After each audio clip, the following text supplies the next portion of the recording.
Hello guys, welcome back to the channel. So today we'll be talking about how you can do regular time translation on ElevenLabs. So there are a few tools and I will tell you the best one.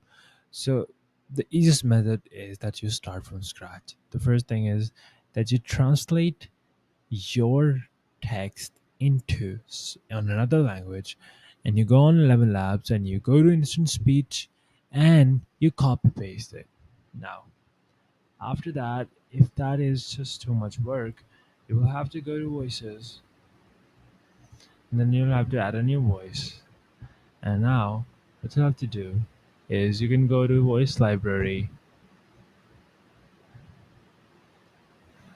Now, you can choose a lot of voices. So now what you have to do is you'll have to choose any voice in your native language or whatever language you want to choose. And then when you choose that language, you will just be giving that language the same translated prompt.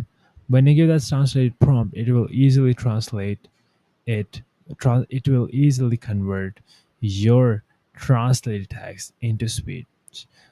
You also have another one which is called dubbing.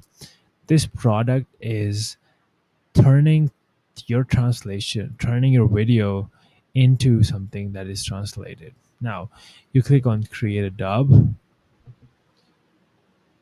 Now, what you'll have to do is you can upload your audio or your video. Now, for example, if I upload an MP3 here and detect the language and use a target language and create dub, it will be easy to translate in real time. So, thanks for watching. Please like and subscribe.